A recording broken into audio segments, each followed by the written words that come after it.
maqaan koo Abarraa Dagafaati biiroo eegumsa fayyaa Oromiyaatti qindeessaa sagantaa sirna nyaataati. Fayyaan daa'immanii akka hin hubamnee fi dandamanni qaama isaanii akka cimu taasisuu keessatti gahee guddaa akka qabu tajaajila fayyaa dhaabbata fayyaa irratti daa'immaniif kennamu inni dura talaalliiwwan gosa adda addaa dhibeewwan adda addaa irraa ittisan gara biraatiin tajaajiloonni gama sirna nyaataatiin kennamaniif qoricha raammoo garaatii fi vaayitaamiin A kan kennamu yoo ta'u isaan kunis dandamanni qaama isaanii akka gaariitti akka cimu kan taasisanidha. Kanaan dabalata guddaanii fi bakka bu'iinsa kan hin qabne sadarkaa maatiitti kan kennamuu fi tajaajiloota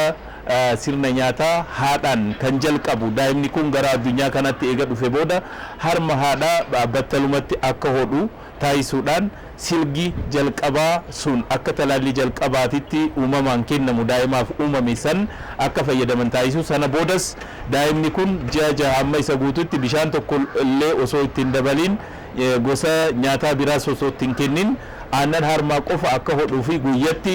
yommuu rafuus dadammaqsanii kennuudhaan halkanis dammaqsanii kennuudhaan yoo xiqqaate si'a 10 amma 12tti hoosisuudhaan harma san immoo harma jalqabsiisan san ficcisiisanii harma biraatti ceesisuun akka hodhan yoo taasisan daa'imni kun dandamanni qaama isaanii cimee dhibeewwan adda addaa fayyaa isaanii gaadan kan akka dhibee garaa kaasaa faalama adda addaatii fi gifira akkasumas busaan yoo akka carraa isaan qabees akka salphaatitti akka hin hubamne akka isaan gargaaru waan ta'eef tajaajilota manatti kennaman kana haawwan maatiin guddistoonni hubannaa cimaadhaan daa'imman isaanii gargaaruu akka gama biraatiin yeroo ammaas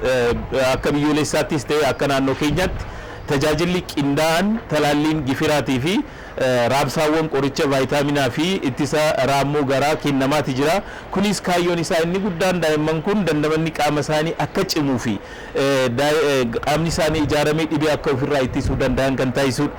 Daa'imman ittisni qaama isaanii dandamanni qaama isaanii cimees dhibeewwan adda addaa fayyaa isaanii gaadanii fi fayyaa isaanii huban akka salphaatitti seenanii isaan hin miidhan jechuudha. Kanaaf hawaasni keenya daa'imman isaatiif yeroo hunda caalaa xiyyeeffannoo addaa kennuudhaan tajaajiloota manatti kennamanii fi dhaabbata fayyaatti kennaman akka argatan taasisuudhaan fayyaa isaaniif iddoo olaanaa kenne akka kunuunsu qaban ergaa dabarsina.